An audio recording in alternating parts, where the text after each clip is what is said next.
या देवी सर्वभूतेषु मां शक्तिरूपेण संस्थिता नमस्तस्यै नमस्तस्यै नमस्तस्यै नमो नमः। या देवी सर्वभूतेषु मां त्रिपुरसुन्दरे नमस्तुते नमस्तस्यै नमस्तस्यै नमस्तस्यै नमो नमः। बोलिए जगदम्बा मात की जय। प्रिय भक्तों, आज गुप्त नवरात्रि आषाढ़ मास गुप्त नवरात्रि तृतीय दिवस है। तृतीय दिवस तीसरे नवरात्रि पर हम सुनेंगे श्री दुर्गा सप्तशती का आज का अध्याय, तीसरा अध्याय। जैसा हमने आरंभ में बताया 13 अध्याय की दुर्गा सप्तशती है। इसको हम विधिवत पूर्ण करेंगे नवरात्रि में। अभी आरंभ में एक एक अध्याय और उसके बाद जब समापन की ओर होंगे तो एक साथ 2 अध्याय के अनुसार आगे बढ़ेंगे और इसको नवमी के दिन पारण करेंगे। तो आज हम सुनेंगे तीसरा अध्याय। बड़ा ही अद्भुत संग्राम चल रहा है। देवी का प्रादुर्भाव हो चुका है। आपने सुना कि किस प्रकार से देवी का प्रकाट्य हुआ, कैसे देवी अवतरित हुई, कैसे वो प्रकट हुई, किस प्रकार से उनका संग्राम महिषासुर के साथ आरंभ हुआ, महिषासुर की सेना के साथ आरंभ हुआ। कल के अध्याय में महिषासुर के बड़े बड़े सूरमा युद्ध भूमि में मारे गए। आज का जो तृतीय अध्याय है, इसमें वर्णन आएगा कि महिषासुर का किस प्रकार से देवी सेनापतियों के साथ वध करती है। आरंभ में सेनापतियों का वध होगा और फिर महिषासुर का मर्दन किस प्रकार से देवी के द्वारा किया जाता है, किन किन रूपों का अवतरण होता है, यह वृतांत तीसरे अध्याय में आज हम सुनेंगे। तो आपसे निवेदन है कि माता के पवित्र पाठ का यह वीडियो है, तो कृपया वीडियो को एक बार लाइक अवश्य कर दीजिएगा। जगदम्बा का आशीर्वाद प्राप्त करने के लिए कमेंट बॉक्स में अवश्य लिखिएगा जय माता दी। और तीसरा नवरात्रि है। आज के दिन माँ त्रिपुर सुंदरी की पूजा की जाती है। महाविद्याओं में तीसरे नंबर पे है माँ त्रिपुर सुंदरी। तो गुप्त नवरात्रि में आज के दिन माँ त्रिपुर सुंदरी की पूजा की जाती है। इनकी बड़ी अद्भुत महिमा है। इनकी कथा भी आज हम आपको सुनाएंगे। हमने देखा कि हमारे दर्शकों ने कुछ कमेंट करके लिखा है कि गुरुजी आप ऐसा करें, दुर्गा सप्तशती के साथ साथ आप कथा भी सुना दिया करें, क्योंकि हमें कथा ढूंढनी पड़ती और बहुत सारी कथाएं, पता नहीं किसी चीज़ को कुछ भी सुना देते हैं बहुत सारे लोग।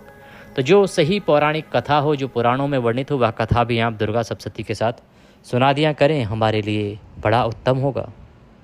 तो प्रिय दर्शकों, आज हम दुर्गा सप्तशती का यह अध्याय पूर्ण करेंगे और उसके बाद हम माँ त्रिपुर सुंदरी की पवित्र पुण्यदायी कथा भी आपको सुनाएंगे। माता का आशीर्वाद प्राप्त करने के लिए कमेंट बॉक्स में अवश्य लिखिएगा जय माता दी या जय माँ त्रिपुर सुंदरी। चैनल पर नए हैं तो चैनल को सब्सक्राइब कर लीजिएगा, क्योंकि ये एक ज्योतिष संस्थान का चैनल है, प्रतिष्ठित ज्योतिष संस्थान का चैनल है। यहाँ पर हम सभी प्रकार के जो व्रत और त्यौहार हैं उनकी सही शास्त्रीय जानकारी आपको प्रदान करते हैं। ज्योतिष शास्त्र और पंचांग के आधार पर बताते हैं कि कौन सा व्रत कब करना है, क्या मुहूर्त है, क्या गणना है, और पुराणों के आधार पर बताते हैं कि व्रत का विधान क्या है, कैसे करना चाहिए, क्या नियम है। इस प्रकार से सभी व्रत और त्योहारों की सही शास्त्रीय जानकारी यदि आप प्राप्त करते रहना चाहते हैं, सही कथाएं और महात्म्य सुनते रहना चाहते हैं, तो चैनल को अभी सब्सक्राइब कर लीजिएगा। चैनल को जब आप सब्सक्राइब करेंगे तो वहाँ एक घंटी का निशान बना हुआ आएगा। उस घंटी के निशान को अवश्य दबाइएगा, तभी आपको हमारे सारे वीडियोस मिलेंगे, अन्यथा आपसे जानकारी छूट जाएगी। सब्सक्राइब करें और बेल आइकन को प्रेस करें। आइए आरंभ करते हैं आज का तीसरा अध्याय। माता का ध्यान करते हैं। जगदम्बा के श्री अंगों की कांति उदय काल के सहस्त्रों सूर्यों के समान है। वे लाल रंग की रेशमी साड़ी पहने हुए हैं। उनके गले में मुंडमाला शोभा पा रही है। दोनों स्तनों पर रक्त चंदन का लेप लगा है। वे अपने कर कमलों में जप मालिका, विद्या और अभय तथा वर नामक मुद्राएं धारण किए हुए हैं। 3 नेत्रों से सुशोभित मुखार विंद की बड़ी शोभा हो रही है। उनके मस्तक पर चंद्रमा के साथ ही रत्नमय मुकुट बंधा है तथा वे कमल के आसन पर विराजमान हैं। ऐसी देवी को मैं भक्ति पूर्वक प्रणाम करता हूँ। ऋषि कहते हैं कि दैत्यों की सेना को इस प्रकार तहस नहस होते देख महादैत्य सेनापति चिक्षुर क्रोध में भरकर अंबिका देवी से युद्ध करने के लिए आगे बढ़ा।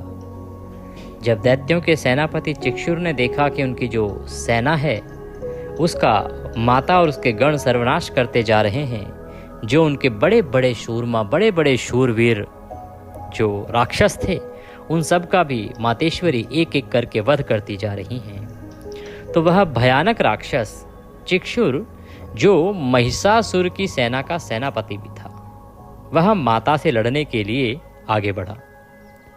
वह असुर रणभूमि में देवी के ऊपर इस प्रकार बाणों की वर्षा करने लगा जैसे बादल मेरुगिरु के शिखर पर पानी की धार बरसा रहा हो। ये इसलिए यहाँ पर उदाहरण दिया गया है क्योंकि मेरुगिरी जो पर्वत है ना, वहाँ पर बादल सबसे तीव्र गति से पानी बरसाते हैं। तब देवी ने अपने बाणों से उसके बाण समूहों को अनायास ही काटकर उसके घोड़ों और सारथी को भी मार डाला। साथ ही उसके धनुष तथा अत्यंत ऊंची ध्वजा भी तत्काल काट के गिरा दिया। धनुष कट जाने पर उसके अंगों को अपने बाणों से बींध डाला। धनुष, रथ, घोड़े और सारथी के नष्ट हो जाने पर वह असुर ढाल और तलवार लेकर देवी की ओर दौड़ा। उसने तीखी धार वाली तलवार से सिंह के मस्तक पर चोट करके देवी को भी बाईं भुजा में बड़े वेग से प्रहार किया। राजन, देवी की बाह पर पहुंचते ही वह तलवार टूट गई। फिर तो क्रोध से लाल आंखें करके उस राक्षस ने शूल हाथ में लिया और उसे उस महादैत्य ने भगवती भद्रकाली के ऊपर चलाया। वह शूल आकाश से गिरते हुए सूर्य मंडल की भांति अपने तेज से प्रज्वलित हो उठा। उस शूल को अपनी ओर आते देख देवी ने भी शूल का प्रहार किया। उससे राक्षस के शूल के सैकड़ों टुकड़े हो गए। साथ ही महादैत्य चिक्षुर की भी धज्जियां उड़ गई। वह प्राणों से हाथ धो बैठा। महिषासुर के सेनापति उस महापराक्रमी चिक्षुर के मारे जाने पर देवताओं को पीड़ा देने वाला चामर हाथी पर चढ़कर आया। उसने भी देवी के ऊपर शक्ति का प्रहार किया। जगदम्बा ने उसे अपने हुंकार से ही आहत एवं निष्प्रद करके तत्काल पृथ्वी पर गिरा दिया। जैसे ही सेनापति को मार गिराया गया, तभी महिषासुर का एक दूसरा सेनापति जो है वो माता से युद्ध करने के लिए आया। उसका नाम था चामर। लेकिन जैसे ही चामर देवी से युद्ध करने आया, देवी ने एक हुंकार से ही पृथ्वी पर चित्त कर दिया और पृथ्वी पर गिरा दिया। शक्ति टूटकर गिरी हुई देख चामर को बड़ा क्रोध हुआ। अब उसने शूल चलाया, किंतु देवी ने उसे भी अपने बाणों द्वारा काट डाला। इतने में ही देवी का सिंह उछलकर हाथी के मस्तक पर चढ़ बैठा और उस दैत्य के साथ खूब जोर लगाकर बाहु युद्ध करने लगा। वे दोनों लड़ते लड़ते हाथी से पृथ्वी पर आ गए और अत्यंत क्रोध में भरकर एक दूसरे पर बड़े भयंकर प्रहार करते हुए लड़ने लगे। तदंतर सिंह बड़े वेग से आकाश की ओर उछला और उधर से गिरते समय उसने पंजों की मार से चामर का सिर धड़ से अलग कर दिया। इसी प्रकार उदग्र भी शिला और वृक्ष आदि की मार खाकर रणभूमि में देवी के हाथों से मारा गया तथा कराल भी दांतों, मुक्कों, थप्पड़ों की चोट से धराशायी हो गया। क्रोध में भरी हुई देवी ने गदा की चोट से उद्दत का कचूमर निकाल डाला। भिंदीपाल से वाशकल को तथा बाणों से ताम्र और अंधक को मौत के घाट उतार दिया।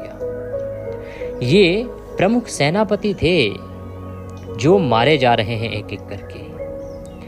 3 नेत्रों वाली परमेश्वरी ने त्रिशूल से उग्राश्य, उग्रवीर्य तथा महाहनु नामक दैत्यों को मार डाला और तलवार की चोट से विडाल के मस्तक को धड़ से काट गिराया। दुर्धर और दुर्मुख इन दोनों को भी अपने बाणों से यमलोक को भेज दिया। इस प्रकार अपनी सेना का संहार होता देख महिषासुर ने भैंसे का रूप धारण करके देवी के गणों को त्रास देना आरंभ किया। किन्हीं को थुथुन से मारकर, किन्हीं को ऊपर खुरों का प्रहार करके, किन्हीं किन्हीं को पूंछ से चोट पहुंचाकर, कुछ को सींगों से विदीर्ण करके, कुछ गणों को वेग से, किन्हीं को सिंहनाद से, कुछ को चक्कर देकर और कितनों को निश्वास वायु के झोंके से धराशायी कर दिया। इस प्रकार गणों की सेना को गिराकर वह असुर महादेवी के सिंह को मारने के लिए झपटा। तो इस प्रकार से जब स्वयं महिषासुर युद्ध के मैदान में आ डटा तो वह भैंसे का रूप धारण कर लेता है और भैंसे का रूप धारण करके वह भयंकर तबाही मचा देता है। देवी के जो गण हैं उनको एक एक करके मारता है, किसी को पूंछ से, किसी को सींग से, किसी को थुथुने होते हैं ना उनसे, किसी को माथे से मस्तक से टक्कर मार के उठा के फेंक देता है। बड़ा भयंकर विशाल काय भैंसे का रूप धारण किया महिषासुर ने और एक एक करके मारता हुआ वो देवी के सिंह को मारने के लिए देवी के सिंह पर तेजी से झपटता है। इससे जगदम्बा को बड़ा क्रोध हुआ। उधर महापराक्रमी महिषासुर भी क्रोध में भरकर धरती को खुरों से रौंदने लगा तथा अपने सींगों से ऊंचे ऊंचे पर्वतों को उठाकर फेंकने और गरजने लगा। उसके वेग से चक्कर देने के कारण पृथ्वी क्षुब्ध होकर फटने लगी। उसकी पूंछ से टकराकर समुद्र सब ओर से धरती को डुबोने लगा। हिलते हुए सिंहों के आघात से विदीर्ण होकर बादलों के टुकड़े टुकड़े हो गए। उसके श्वास की प्रचंड वायु के वेग से उड़े हुए सैकड़ों पर्वत आकाश से गिरने लगे। इस प्रकार क्रोध में भरे हुए उस महादैत्य को अपनी ओर आते देख चंडिका ने उसका वध करने के लिए महान क्रोध किया। उन्होंने पाश फेंक कर उस महान असुर को बांध लिया। उस महासंग्राम में बंध जाने पर उस दुष्ट राक्षस ने भैंसे का रूप त्याग दिया और तत्काल सिंह के रूप में वह प्रकट हो गया। उस अवस्था में जगदम्बा ज्यों ही उसका मस्तक काटने के लिए उद्यत हुई त्यों ही वह खड्गधारी पुरुष के रूप में दिखाई देने लगा। इस प्रकार से अब वह माया के द्वारा देवी के साथ युद्ध कर रहा है, कभी एक रूप में, कभी दूसरे रूप में, कभी तीसरे रूप में। तो वह मायावी दुष्ट माया का प्रयोग कर रहा है। तब देवी ने तुरंत ही बाणों की वर्षा करके ढाल और तलवार के साथ उस पुरुष को भी बींध डाला। इतने में ही वह महान गर्जना करके महान गजराज के रूप में परिणित हो गया। अब वह दुष्ट राक्षस गजराज अर्थात हाथी का रूप धारण कर लेता है। भैंसा, भैंसे से सिंह, सिंह से मनुष्य, मनुष्य से हाथी तथा अपनी सूंड से देवी के विशाल सिंह को खींचने और गरजने लगा।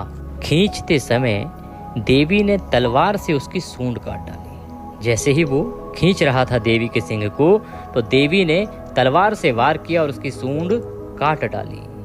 तब उस महादैत्य ने पुनः भैंसे का शरीर धारण कर लिया। अब वो फिर से भैंसा बन गया और पहले की ही भांति चराचर प्राणियों सहित तीनों लोगों को व्याकुल करने लगा। तब क्रोध में भरी हुई जगदम्बा जगन माता चंडिका बारंबार उत्तम मधु का पान करने और लाल आंखें करके हंसने लगी। उधर वह बल और पराक्रम के मद से उन्मत्त हुआ राक्षस गर्जने लगा और अपने सिंहों से चंडी के ऊपर पर्वतों को फेंकने लगा। उस समय देवी अपने बाणों के समूहों से उसके फेंके हुए पर्वतों को चूर्ण करती हुई बोली। बोलते समय उनका मुख मधु के मद से लाल हो रहा था और वाणी लड़खड़ा रही थी। देवी ने कहा, ओ मूढ़, मैं जब तक मधु पीती हूं तब तक तू क्षण भर के लिए खूब गर्ज ले। मेरे हाथों से यहीं तेरी मृत्यु हो जाने पर अब शीघ्र ही देवता भी गर्जना करेंगे।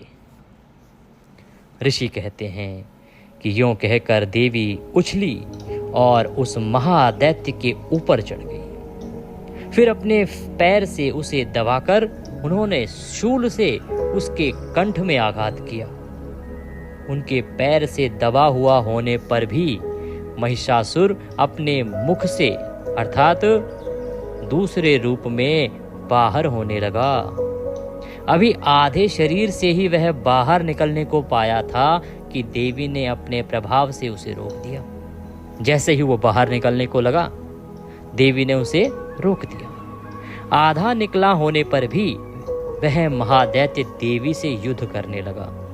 तब देवी ने बहुत बड़ी तलवार से उसका मस्तक काट गिराया। फिर तो हाहाकार करती हुई दैत्यों की सारी सेना भाग गई तथा संपूर्ण देवता अत्यंत प्रसन्न हो गए। देवताओं ने दिव्य महर्षियों के साथ जगदम्बिका का स्तवन किया। गंधर्वराज गाने लगे तथा अप्सराएं नृत्य करने लगी। बोलिए जगदम्बा मात की जय। इसी के साथ यह तीसरा अध्याय यहाँ पूर्ण होता है। कल हम चौथा अध्याय सुनेंगे। अभी हम आइए सुनते हैं परमेश्वरी त्रिपुर सुंदरी की पावन पुण्यदायी कथा। यह कथा आज के दिन आपको अवश्य सुननी चाहिए, क्योंकि आज तृतीय गुप्त नवरात्रि है और आज के दिन माता की तीसरी महाविद्या त्रिपुर सुंदरी का पूजन अवश्य करना चाहिए और उसकी कथा अवश्य ही सुननी चाहिए। आइए आरंभ करते हैं माँ त्रिपुर सुंदरी की कथा। इस कथा का वर्णन ब्रह्मांड पुराण के उत्तरखंड में आता है। तो ब्रह्मांड पुराण के उत्तरखंड में जो माँ त्रिपुर सुंदरी की प्रादुर्भाव की कथा है, उसको अब हम श्रवण करेंगे। पूर्व काल में शिवजी की क्रोधाग्नि द्वारा दग्ध कामदेव की उस भस्म से गणेश जी के साथ खेलने के लिए भगवती पार्वती जी ने एक पुतला बनाया और उसको प्राण युक्त कर दिया। तब उस तमोगुणी पिंड में भगवती रमा के द्वारा शापित माणिक्य शेखर के जीवन का प्रवेश होने से पिंड ने भयंकर रूप धारण कर लिया। यही भंडासुर की उत्पत्ति का निमित्त बना। एक समय की बात है कि भगवान शिव के द्वारा कामदेव को भस्म कर दिया गया था, आप सभी जानते हैं। गणेश जी उस कामदेव की राख से, जो भस्म होने के बाद जो राख थी, उससे खेल रहे थे। उससे खेलने के लिए माँ आदिशक्ति जगदम्बा ने एक पुतला बना दिया उस राख से। अब पुतला तो बना दिया, लेकिन वो चले फिरे कैसे? तो माता ने उसमें प्राण डाल दिए। प्राण डाल दिए तो उस जो प्राण वहाँ पर डाले गए, उसमें माणिक्य शेखर जो एक दुष्ट था, वह शापित था, वह उसमें प्रवेश कर गया और उसी से भंडासुर नामक एक भयंकर दैत्य की उत्पत्ति हुई। गणेश जी ने उस बालक का मार्गदर्शन करने हेतु उसे भगवान की आराधना करने की प्रेरणा दी। तो उस भंड नाम के असुर ने श्री शिव शंकर जी की उग्र तपस्या की। अब क्योंकि गणेश जी को लगा कि ये बालक है, तो गजानन गणेश जी ने उन्हें सलाह दी कि वो भगवान की भक्ति करें, आराधना करें, उनसे उन्हें बड़ी शक्ति मिलेगी। तो जो भंड नामक वो असुर था, उसने भगवान शंकर की तपस्या की और बहुत ही कठिन साधना की। तपस्या करने से भगवान शंकर प्रसन्न हुए और प्रसन्न होने पर उन्होंने उसको वर मांगने को कहा। भगवान ने जब स्वयं उसे वर मांगने को कहा तो उसने अभय वर प्राप्त किया भगवान से, और अभय वर प्राप्त करके त्रिलोकाधिपत्य स्थापित कर लिया, अर्थात तीनों लोकों पर उसने अपना राज स्थापित कर लिया। देवताओं के हवि भाग का भी उसने अपने लिए ही स्वयं भोग करने लगा, और देवताओं से उनको जो हवि का भोग लगता है, हवि का जो भाग था, वह भी उसने छीन लिया। दुष्ट भंडासुर जब इंद्राणी का हरण करने की सोचने लगा, तो इंद्राणी उस असुर के डर से गौरी के निकट आश्रयार्थ गई। जो इंद्राणी थी, जब असुरों ने देवताओं को परास्त कर दिया, इंद्र आदि सबको परास्त करके भगा दिया, तो जो भंडासुर नामक वह दैत्य था, उसने सोचा कि वह इंद्राणी का हरण कर लेगा और इंद्राणी को अपने पास रखेगा। तो उसके डर से वह इंद्राणी माँ गौरी के निकट आश्रय के लिए गई कि माँ मुझे आश्रय दें, मैं आपकी शरण में हूँ। इधर भंड ने विशुक्र को पृथ्वी का और विषंग को पाताल का आधिपत्य दे दिया था। ये दो अन्य राक्षस थे। उस दुष्ट ने स्वयं इंद्रासन पर आरूढ़ होकर इंद्र आदि देवताओं को अपनी पालकी ढोने पर नियुक्त कर दिया। इतना बड़ा शक्तिशाली था भाई। पाताल का अलग राजा बना दिया, पृथ्वी का अलग बना दिया, स्वयं इंद्रासन पर बैठ गया और जो इंद्र आदि देवता थे उनको अपनी पालकी ढोने के काम में लगा दिया। दैत्य गुरु शुक्राचार्य ने दयावश होकर इंद्र आदिकों को इस दुर्गति से मुक्त किया। जब दैत्य गुरु शुक्राचार्य को यह पता लगा कि इस प्रकार से किया है तो उसने उसे कहा कि यह उचित नहीं होगा, ये सभी देवता हैं तो इस कार्य से इन्हें मुक्त कर दो। तो फिर जो पालकी ढोने का काम था देवताओं का, उससे उन्हें मुक्त कर दिया गया। असुरों की जो मूल राजधानी थी वो थी शोणितपुर। तो असुरों की मूल राजधानी शोणितपुर को ही मायासुर के द्वारा स्वर्ग से भी सुंदर बनवाकर उसका नाम शून्यकपुर रख दिया गया और शून्यकपुर नाम रखकर वहीं पर भंड दैत्य राज करने लगा। स्वर्ग जितना सुंदर उसने उसको बना दिया और स्वर्ग से भी अधिक सुंदर बनाकर वह वहां पर रहने लगा और वहीं से वह राज्य चलाने लगा। स्वर्ग को उसने नष्ट कर डाला। दिक्पालों के स्थान में अपने बनाए हुए दैत्यों को ही उसने बैठाया। इस प्रकार 105 ब्रह्मांडों पर उसने आक्रमण किया और उनको अपने अधिकार में ले लिया। तदंतर भंड दैत्य ने फिर घोर तपस्या की। उसकी घोर तपस्या से प्रसन्न होकर भगवान शंकर पुनः प्रकट हुए और उन्होंने कहा कि मैं तुम्हारी इस तपस्या से प्रसन्न हूँ, वर मांगो।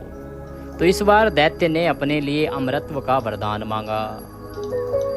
भगवान शंकर ने कहा तथास्तु। शिवजी से अमरत्व का वरदान पाकर वह अति प्रसन्न हुआ।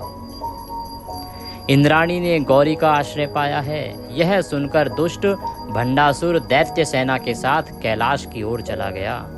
जैसे ही दैत्य को पता लगा जो इंद्राणी है वह गौरी के यहाँ आश्रय पाई हुई हैं, माँ गौरी अर्थात माता पार्वती के यहाँ पर कैलाश पर वह आश्रय लेके बैठी हैं, तो उसने अपनी सेना ली और दैत्य सेना लेकर कैलाश की ओर चला गया और गणेश जी की भर्त्सना कर उनसे इंद्राणी को अपने लिए मांगने लगा।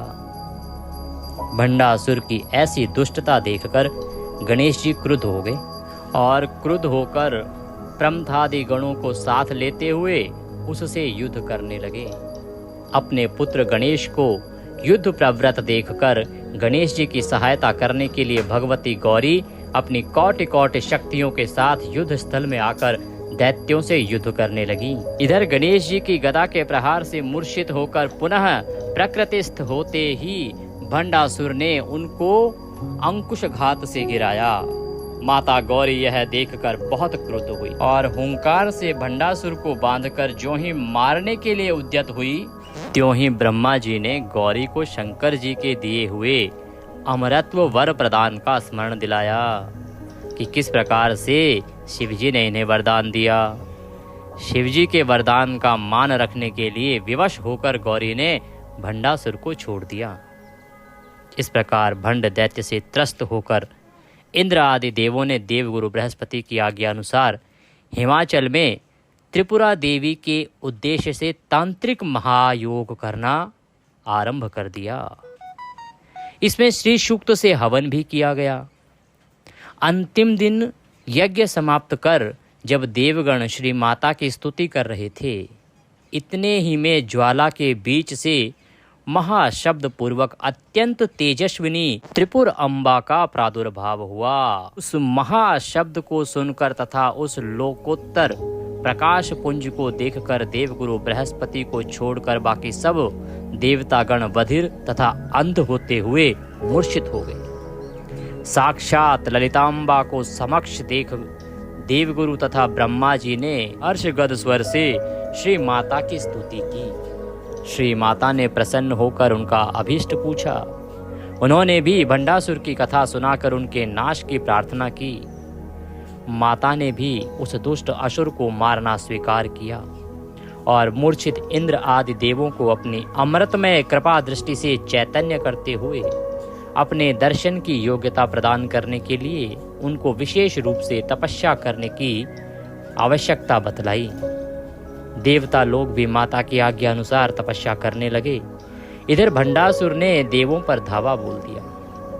कोटि कोटि सैनिकों के साथ आते हुए भंड दैत्य को देखकर देवों ने त्रिपुर अम्बा की प्रार्थना करते हुए अपने शरीर अग्नि कुंड में अर्पित कर दिए। भगवती त्रिपुर अम्बा की आज्ञा अनुसार ज्वाला मालिनी शक्ति ने देवगणों के आश्मतांत एक ज्वाला मंडल प्रकट किया। देवों को ज्वाला में भस्मीभूत समझकर भंड दैत्य सैन्य के साथ वापस चला गया। दैत्य के जाने के बाद देवतागण जब अपने अवशिष्टांगों की पूर्ण आहुति करने के लिए ज्यों ही उद्यत हुए त्यों ही ज्वाला के मध्य से तंडित पुंज निभा त्रिपुरा अम्बा आविर्भूत हुई। देव लोगों ने जय घोष पूर्वक पूजन आदि द्वारा भगवती ललिता की स्तुति की, भगवती त्रिपुर सुंदरी की स्तुति की।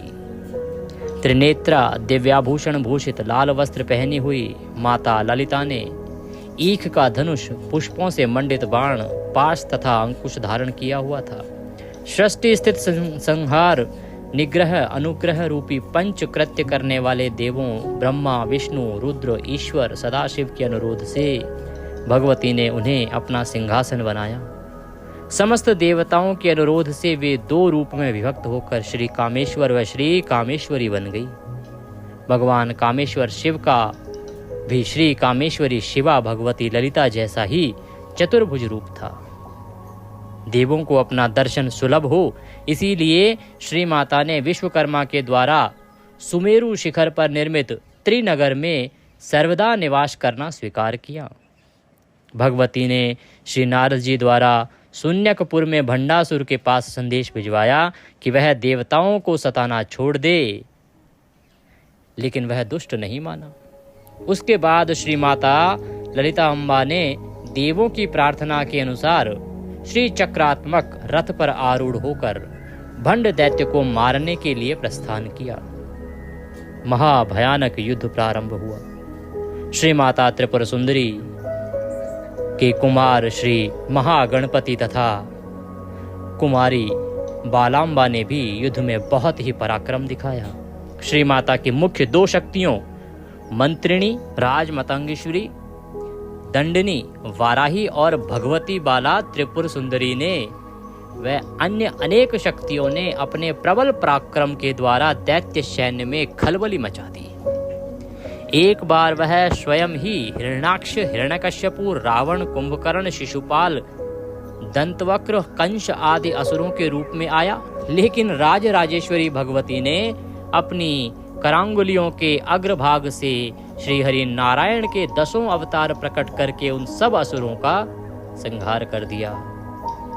अंत में बड़ी कठिनता उपस्थित होने पर जब श्री माता ने महाकामेश्वरास्त्र चलाया तब सपरिवार भंड दैत्य मारा गया, क्योंकि शिव वरदान के कारण अन्य किसी प्रचलित अस्त्र से उसकी मृत्यु नहीं हो सकती थी। देवों का भय दूर हुआ और वे पूर्ववत स्वर्ग में अपने अपने पदों पर अधिष्ठित हो गए। दैत्य द्वारा आक्रांत 105 ब्रह्मांडों में भी पुनः चैन की बंसी बजने लगी और इस प्रकार से देवी त्रिपुर सुंदरी ने देवताओं की सहायता के लिए यह रूप धारण किया। देवी आदिशक्ति ने यह रूप धारण किया। बोलिए त्रिपुर सुंदरी महारानी की जय, बोलिए जगदम्बा मात की जय। जो कोई इस कथा को सुनता है, श्रवण करता है या सुनाता है, भगवती के आशीर्वाद से उसी के सभी कष्ट दूर होते हैं और वह भगवती के सानिध्य में स्थान प्राप्त करता है। कथा श्रवण करने के बाद अब आपको माता की आरती करनी है, भोग लगाना है और नियमों के अनुसार दिन को व्यतीत करना है।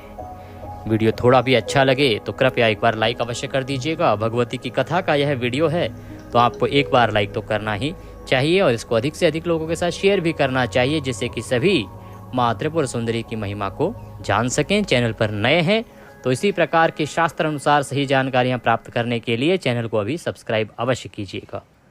मातेश्वरी सब पर कृपा करें। जय माँ त्रिपुर सुंदरी, जय माता दी।